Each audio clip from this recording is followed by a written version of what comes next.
साथियों, ऊपर आका है और नीचे आपका काका है। This is doctor Abhimanyu Kumar and you are watching the recent press release by NTA considering all the possibilities। Recently आपको पता है कि दैनिक भास्कर और बहुत सारी मीडिया ने खबर छापी है कि नीट पेपर में लीक आशंकाएं जताई जा रही है, यानी कि आशंकाओं के बादल मंडरा रहे हैं। एनटीए ने इस पे हाथों हाथ प्रॉम्प्ट रिस्पांस देते हुए क्लेरिफिकेशन दिया है। ये बिल्कुल उनका इंग्लिश स्टेटमेंट है और मैं इसी को थोड़ा सा और सिंप्लीफाई करके आपको समझाने का यहाँ प्रयास कर रहा हूँ।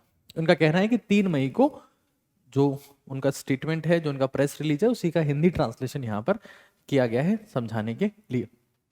ये कह रहे हैं कि 3 मई 2026 को परीक्षा पूरी सुरक्षा के साथ में करवाई गई थी। हमने जीपीएस ट्रैकिंग वाले व्हीकल्स यूज किए हैं, चाहे वो पेपर कैरी करना हो चाहे ओएमआर कैरी करना हो। एआई सीसीटीवी हमने बिल्कुल ऑब्जर्वेशन रखा है और लिटरली मेरी एक स्टूडेंट को उन लोगों ने 1:31 पे भी एंट्री नहीं दी थी। गेट बंद होने के बाद गेट नहीं खुलते, तो मतलब बहुत सिक्योरिटी के बहुत सबसे हाईएस्ट लेवल ऑफ प्रोटोकॉल्स कोई फॉलो करता है तो कहीं ना कहीं नीट एग्जाम में फॉलो होते। बायोमेट्रिक वेरिफिकेशन था, 5G जैमर हमने यूज किया था और उनका कहना था कि परीक्षा बिल्कुल नॉर्मली हुई थी। हम बहुत हैप्पी थे कि सब कुछ ठीक हो गया है। That was the very nice thing.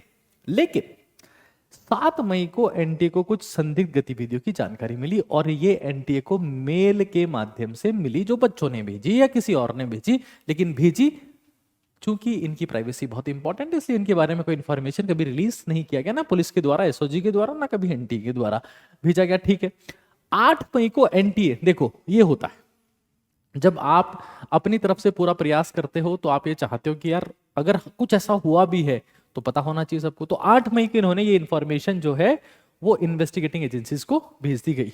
ठीक है, इंटेलिजेंस ब्यूरो को गई, उसके बाद में राजस्थान के डीजीपी को और वहां से फिर एसओजी को ये इन्वेस्टिगेशन ट्रांसफर किया गया। जांच अभी चल रहा है, राजस्थान में एसओजी और डिफरेंट एजेंसीज इन्वेस्टिगेट कर रही है, एनटी पूरा सहयोग कर रहा है।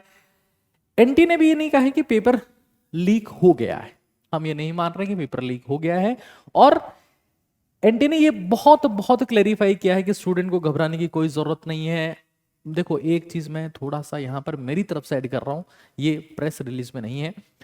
मुझे लगता है कि पेपर को लीक करने में या पेपर को की चाह में कि पेपर हमारे को मिल जाए, उन स्टूडेंट्स का ज्यादा हाथ होता है जो क्वालिफाई करना चाहते हैं, ना कि रैंकर होते हैं। रैंकर बच्चा कभी पेपर लीक वाले मुद्दे तक नहीं जाता है। क्वालिफाइंग बच्चों को लगता है कि यार पेपर मिल जाए, हम क्वालिफाई कर लें, कहीं प्राइवेट कॉलेज में एडमिशन हो जाए, कहीं अब्रॉड चले जाए, कहीं कुछ हो जाए, कैसे ना कैसे करके इस चुंगल से बाहर निकले, कैसे ना कैसे कुछ तो हो हमारा। तो आप ये सोचे कि इससे कट ऑफ के ऊपर इंपैक्ट आएगा। तो जैसा कि हम लोगों ने बहुत क्लियरली स्टेटमेंट दिया था कि 623 +-5 ये कट ऑफ रह सकती है, तो कट ऑफ के ऊपर इससे इंपैक्ट आएगा ऐसा फिलहाल कहीं से कहीं तक दिखता नहीं है मुझे। मैं अपना एक्सपीरियंस कर रहा हूं because I have done MBBS 2011 के बैच से एमबीबीएस के। तो इंपॉर्टेंट चीज क्या है ना कि हम साल दर साल दर साल दर साल ये खबर कहीं ना कहीं सुन लेते। पेपर जब टफ आता है तब पेपर लीक की खबर नहीं आती। क्यों? क्योंकि लीक करवाने वाले बच्चे कहीं, आई एम सॉरी टू से, मैं किसी को क्लेम ब्लेम नहीं कर रहा हूं, बट इस कैटेगरी में आते हैं। They are not the rankers, क्योंकि उनको पता है कि अगर इन बच्चों को हमने टफ पेपर, या उन बच्चों को अगर टफ पेपर मिल भी गया तो वो पढ़ेंगे तो वैसे भी नहीं, और टफ पेपर मिल गया तो सॉल्व वैसे नहीं करेंगे। तो एनटी ने बहुत क्लियर कहा है कि ईमानदार छात्रों को मेहनत बिल्कुल बेकार नहीं जाएगी किसी भी केस में। हम जो उन्होंने पेपर किया है, जिन टफ कंडीशन से वो गुजरते हैं, हम चाहते हैं कि उनकी इमोशनल, उनकी मेंटल एनर्जी को प्रोटेक्ट किया जाए। और आगे कोई बड़ा फैसला हमको लेना पड़ा, अगर हमको पेपर वापस करवाना पड़ा, जो कि बहुत एक्सट्रीम केस हो जाता है, अपने आप में बहुत बड़ी चीज हो जाती है वो, तो हम शिक्षा मंत्रालय के साथ में मिलकर इसकी बात करेंगे। इस नोटिस में कहीं भी ये मेंशन नहीं किया उन्होंने कि हम रीनीट या परीक्षा रद्द जैसी कोई चीज करेंगे। ये बहुत ही क्लियर है कि हम रीनीट या एग्जाम कंडक्शन कैंसिल कर रहे हैं। जो हुआ है इसका कोई ऑफिशियल स्टेटमेंट नहीं है। तो फिलहाल फाइनली वो यही कह रहे हैं कि जांच चल रही है और अंतिम फैसला आना भी बाकी।